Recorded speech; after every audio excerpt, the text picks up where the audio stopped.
Why does history live in the exam room? I think about that a lot with this podcast. Think about those moments in healthcare when a patient nods in agreement with their doctor while having no intention of following through, or when they avert their eyes out of respect but are misread as being evasive. Sometimes people file that away as a cultural quirk. That's just how it is.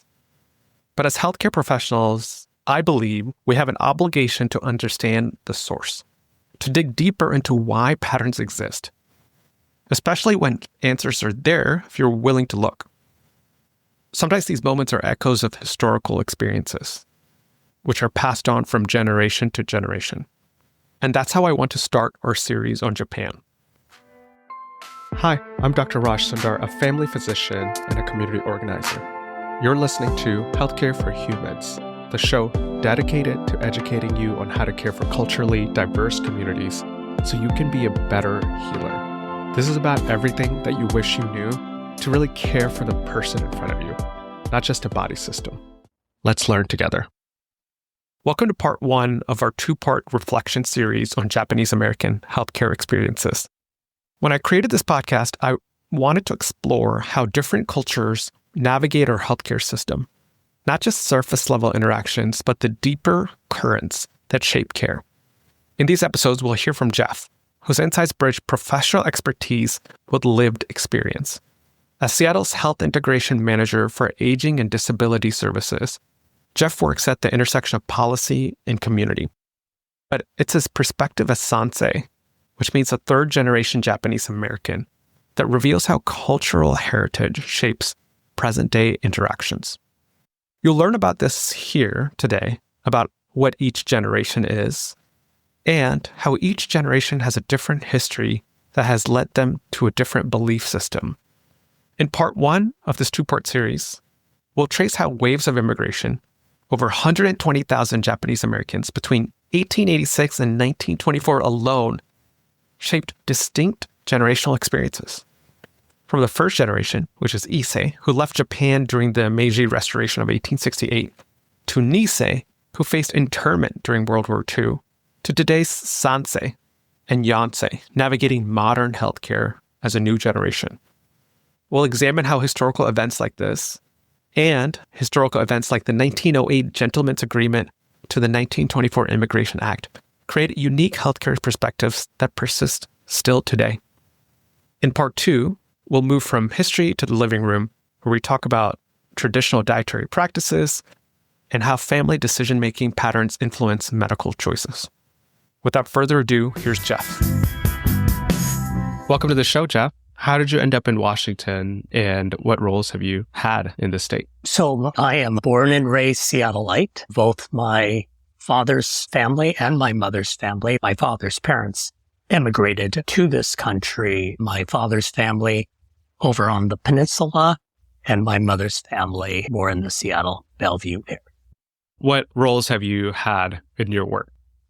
I'm a social worker by education who, during the HIV/AIDS epidemic in the 80s, found my way wanting to work in that field, so found my way into healthcare via the epidemic at the time, and then worked for what was then called the Northwest AIDS Foundation, which is now Lifelong AIDS Alliance. All our clients eventually lost within months, a year. And so I decided that I needed to do something a little different. And I started to work for what was then Group Health Cooperative, now Kaiser. And and I spent about 25 years in the group health system in a variety of different social work management positions. And then I moved to the city of Seattle, and my title is Health Integration Strategist. I work in the intersection between the city and the county regarding our public health department. That's a joint entity, but operated by the county, and I act as a liaison from the cities. Yeah. Well, thanks for joining us. I want to start with what you told me, which I learned a lot about after you mentioned it, about specific generational terms for Japanese Americans. Let's just break that down for us. I mean, it's really interesting that other racial ethnic groups have similar language, but it's always been a very strong moniker for Japanese Americans. First of all, the term Nikkei, which is literally a term that refers to all us Japanese Americans. we use. And then from there, we see ourselves by the generation in which we came to this country. So my grandparents were Issei, or first generation. My parents are Nisei. I am a Sansei, a third generation. And then my nieces are all Yonsei. And then their children, they don't have any yet, but once they have children, then they would be Gosei. So there's probably yet another generation behind that's coming up. Those are the main generations. I think that's a good place to start, because now when we talk about history, we can integrate that with these generational terms, because there's a distinct history for each generation. And that may even affect values and beliefs of that generation and how we approach care for them. Absolutely. I always tell people I'm not going to cover an entire country's history, because that'll be really difficult to do. But the big thing that's relevant to how Japanese Americans found their way to the United States was the Meiji era, or the Restoration. Well, I think that comes down to Admiral Perry and the opening of Japan, if you will, which was a pretty obviously closed society for many, many decades and decades and decades. Hundreds of years. And so when that happened, obviously, then began the sort of urbanization, if you will, of the Japanese society. And, at any time those large changes occurred in a society, then some of the people are left out in that process. And a lot of them were the rural folks in Japan that were not now needed to find a new way of making a living, or couldn't make the living that they had once. And like my grandparents, they decided that they needed to figure out somewhere else to find their fortune. Yeah. So your grandparents were the first ones in the United States. So on my father's side, it was my grandparents. And on my mother's side, it was actually my great-grandparents that emigrated here. I know on my mother's side, they came here with the intention of going back to Japan. When my great-grandmother became pregnant with my grandmother, who was the oldest of her children, she went back to Japan, had my grandmother, and left my grandmother there with the intention of coming back. And then had my grandmother sent over when she was 15 years old, when they had decided that they were now staying in this country. And then on my father's side, my grandfather immigrated over like a lot of Japanese, hopped on a ship, never sure exactly how that immigration process worked at the time. But there were lots of companies willing to hire labor. And for a lot of Japanese Americans, they came over across the peninsula and found their way in the timber industry. Yeah. I sometimes just think about what it must have felt like to make the journey that way. It takes so much courage, but also so much uncertainty. In an age where there's no internet, really isn't a lot of sources of information, right? But as you said, there was political, cultural, and social changes, which dramatically changed Japan after 1868. During the Meiji Restoration, where Japan essentially started to become an industrialized nation from a traditionally feudal system. So because of the upheaval, there was a lot of people who left the country during that time. And they came to the United States, as you noted, for the timber industry. There's also the Hawaiian sugar industry.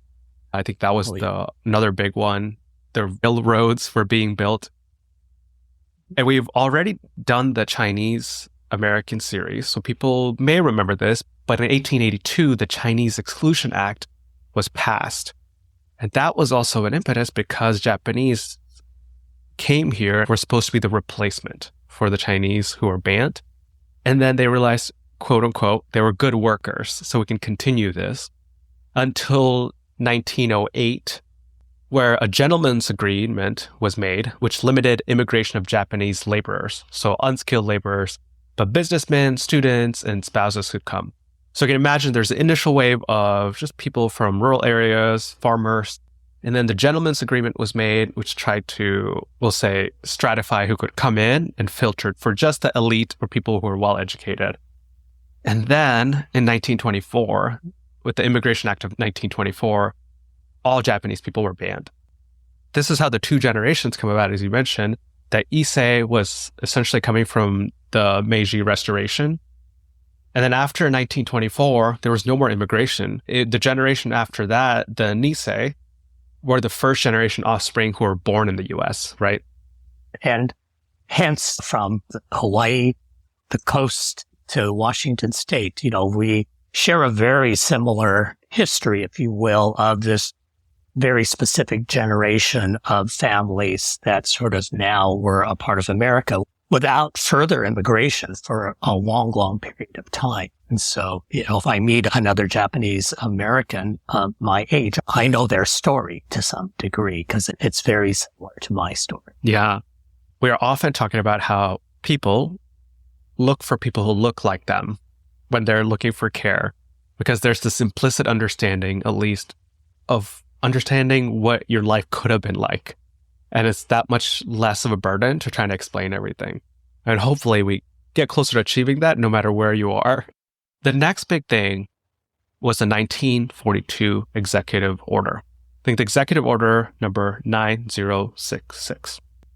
This happened shortly after Pearl Harbor, where Franklin D. Roosevelt ordered more than 120,000 Japanese on the U.S. West Coast to be transported, taken to these internment camps. I wanted to highlight that, and I think I told you this because from a highest level, we think of Japanese Americans as doing really well. I mean, we think of, Japan, let's figured something out because they live the longest in the whole world. They seem happy. They have a lot of the elderly. And initially, when the whole idea of model minority came about, Japanese Americans were the ones who did really well. And you made a connection that I hadn't actually thought about, how the internment camps could have helped lead to this model minority myth. So maybe we could spend some time there just talking about the internment and how is your family connected to that process? And do you know, what stories do you all hold from there? Yeah, growing up, I didn't hear a lot of stories. I think my parents held a lot of shame around that process, even though the crime was done upon them as opposed to them doing anything wrong. I think that whole process just created this sense of shame for some Japanese Americans. So again, we didn't hear a lot about it growing up. But obviously, we've come to know a great deal about that whole process. So both of my parents' families were living in this area. And we'll start with my father's family because they were living on Bainbridge Island at the time. Important history. And those on Bainbridge Island were the first to be taken away from their homes. I sort of have Densho, which is an organization based here in this area, has a lot of really great information, history, archives, and stories they have. And they really talk about or use the word incarceration. My father's family was among the first Japanese Americans to be incarcerated. And there's lots of documentation. I have pictures of photographs of them coming off of the ferry from Bainbridge Island on into Seattle and then being led away by armed soldiers. At that time, the camps weren't even built. So they were sent to Puyallup, where there was basically the fairgrounds there. And they had to make their initial home out of, in the horse stables, other places at the Puyallup Fairgrounds at the time. And eventually were moved to Minidoka eventually.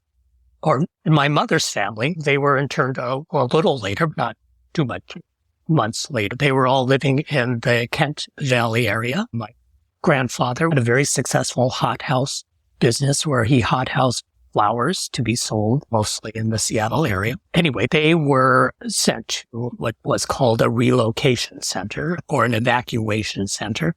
And these were the first stops. Their first stop was at Pinedale in California outside of Fresno.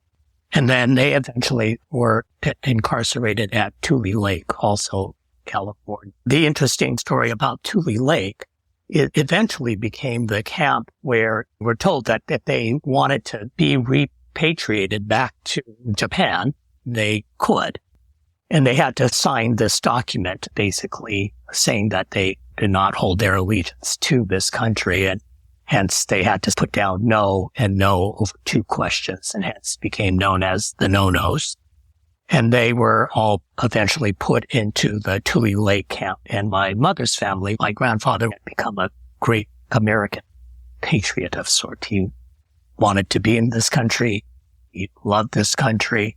And their family was then sent off to a different camp in Wyoming. And that's where they spent the remainder of the war. But I'm just reflecting on things that I was reading too. As you said, places weren't prepared for this relocation. So people were just put into place and said, this is where you'll be indefinitely until we figure it out. yeah, or even when the camps were built, I mean, they were just barracks. I mean, they had nothing to them. And so literally everybody had to figure out how to make them livable. It's the story. Both of my parents ended up leaving the camps. My dad, who was a senior at the University of Washington at the time that he was interned, he finished his degree via correspondence by the graciousness of the university.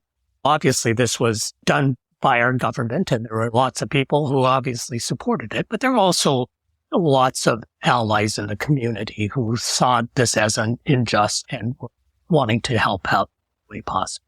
My father was able to finish his degree, and he, like a lot of Japanese American men, enlisted to fight for this country. Those men got divided up into two different groups. One went off to war, literally in Italy, with the 442nd Regiment. And my father and other men were sent into military intelligence. And that's where he served. My mother and a bunch of her friends, they could find a sponsor. They could move. She was 18 at the time, so she found a family in the Midwest where she went to work as a nanny. Thanks for sharing all that. So many questions. One, there's the initial, I'll say, stimulus of the relocation and internment. And then people responded. And I want to bring in that idea that you talked about, the model minority. Maybe we can define that. Maybe in your own words, what that means for you, model minority, and how that became connected to the Japanese community.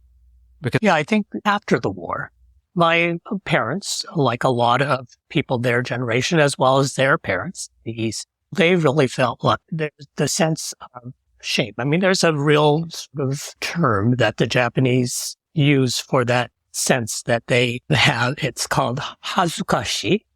And it's really the sense that you are always to live your life in the most honorable way to avoid bringing shame upon yourself or to your family. And I think that post the war, that as a means to really prove that they did not deserve that treatment, though, that what they were going to show that they were deserved to be Americans. And in order to do that, they were going to be the best Americans possible. And hence, it was always that sense that we are going to be very successful or try to be very successful in all we do and not bring any more shame on the Japanese. So that was always just that sense that you were always to do your absolute best, whether that was in school, whether that was in a trade or your job. You were going to do it better than, or as good or better than everybody else. Yeah. The model minority, to the point that you just made in just a second, because I want to bring up another phrase that I kept seeing, which I might say this wrong. I probably will say this wrong. Hakara ga nai was like, it cannot be. What does that mean to you? And is that connected to this somehow? I mean, I've heard it all my life. And it has always meant a sense of fate, if you will, that it can help, that's the fate that has been brought upon you. And so, yeah, there is a connection in the sense that you therefore turned the other shoulder, if you will, that this happened. And now you move forward. And this is where we connect that model minority, the response because of feeling shame, not to bring any additional shame, and maybe looking the other way, because this idea of fate, we just have to move on and do the best that we can, to trauma and injustice. And that's just the sense of what the community decided to do, given their background, their beliefs and values. But from the US government lens, maybe your culture, this really came up and it was highlighted during the civil rights movement, because the response to injustice at that time didn't match with maybe this idea of being a model minority, which is, look at these group of people, although they've suffered, they just kept working and kept going and didn't bother us too much.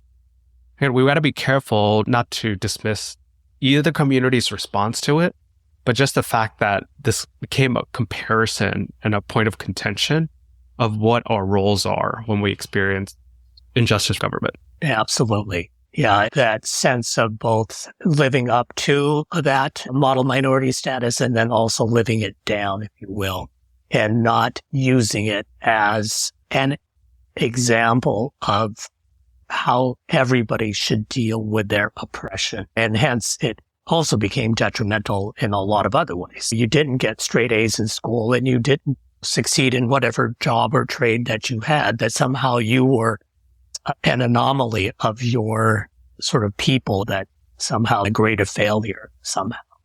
So I think that at some point in time, it was really living down that, both in the sense of unity for other people's struggles, but also as a means to really not have that stereotype live on. When I was a teenager, we did our darndest not to be the perfect students, not to be all the things that people expected of us.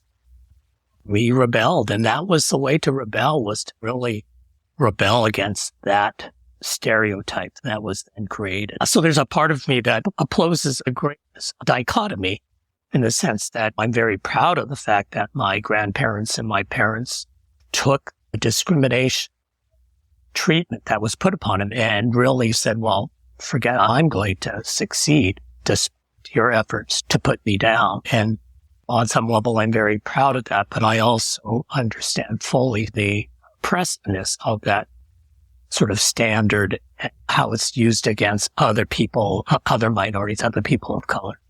Yeah, and I think it certainly happens in the Indian community too, where you keep studying and doing work and ignore everything around you because you don't want to bring too much attention to yourself. And that's the way you're going to get through this world when the world is against you, right? Rather than actively try to change the environment or the world for a more just or loving world, all these ideals that possibly we could work towards. The other thing I'll say is Jimmy Carter opened an investigation called the Commission on Wartime Relocation and Internment. And that commission released a report in 1983, and they found little evidence of, quote, disloyalty, and it decided it was a product of racism. And in 1988, Ronald Reagan, of all people, apologized and authorized payment of, I think, $20,000 to each former detainee because he admitted that the governmental actions were based on race prejudice, war hysteria, and a failure of political leadership. I found that especially interesting because of what is a responsibility of our government or a community harmed another community, and what does justice look like? And I wonder how this felt for your family. Absolutely. So, yeah, the reparations, as what I've come to know them as. And so there is the monetary, and then there's the apology. And both, I think, were of extreme sense of healing for my parents. Now, I can't speak for everybody's families. First of all, it only went to people who were living. So if you had already died, which, where the first generation had already started to die at that point in time, then the reparations to come to you. The power of apology is so powerful. At least that's what I experienced with my parents. As I told you before, they never talked about this experience because, again, the sense of their own shame around it. Somehow they were at fault.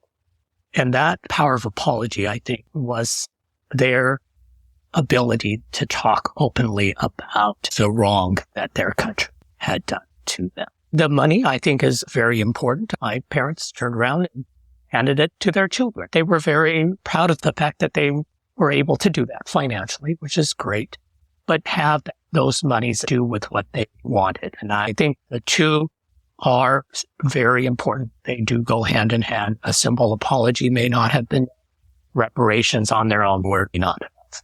Those two things, big difference to my parents. Yeah, that's a good way to frame it. And I think sets an example for other injustices. The government isn't always good at acknowledging, apologizing, or giving back what was taken, even in a small sum. Oh, yeah. And for a lot of Japanese Americans, parents' families were somewhat lucky in the sense that they went back to land that they had owned that was still there and that was not necessarily in good shape, but they still had possession. But there are lots of families that didn't lose businesses, lose property during incarceration. Yeah, if you look at some of the photos, it's just all closed signs and you just lost your life because you just abruptly got moved. Someone literally came in and took you. So that was executive order was 1942. The end of World War II came about 1945-ish. Maybe I should know it. But the immigration really didn't open up till 1965, which was the Immigration and Nationality Act of 1965, which ended 40 years of ban against immigration. So that is when more were able to immigrate again to the U.S., linking this back to the different generations and how each generation has a different experience because of these immigration policy, which meant that some Japanese may have grown up in Japan with the values and beliefs of growing up in that community. But for the Nisei, who were the first generation born in the U.S., they are Americans, right? By definition. And what they were exposed to, even if they were connected to their Japanese culture, they really did grow up in America until 1965, when people from Japan could immigrate to the U.S. again. And some were those who immigrated, who went back to Japan during the war and then were returning to family that had stayed here. So at that time, there were lots of vacations of certain families that had kind of gone two different ways during the time of incarceration. Anything else about history that we should know?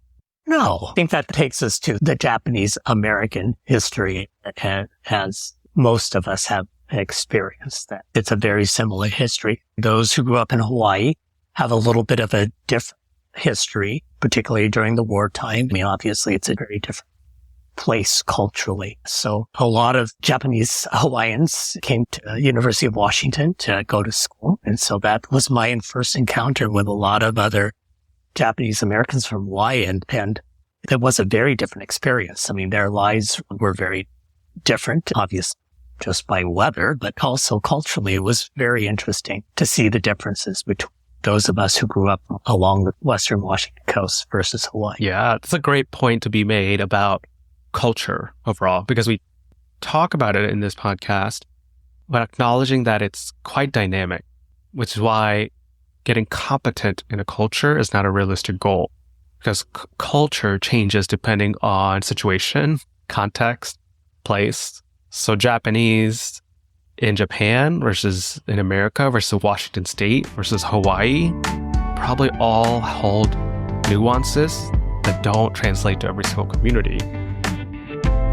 As always, thank you for listening to Healthcare for Humans. If you've found any value in this podcast, I have two quick requests. One, please leave a review in the podcast app that you're listening to my voice in right now. It really helps others discover the show. Two, share this episode with anyone who you think might benefit from it. For easy access to all our episodes and to support the podcast, visit www.healthcareforhumans.org. There you'll find our content clearly organized by topics, countries, themes, to help you choose what to listen to next. Until next time, this is Dr. Raj Sundar, reminding you that culturally responsive care leads to better patient outcomes. See you again soon.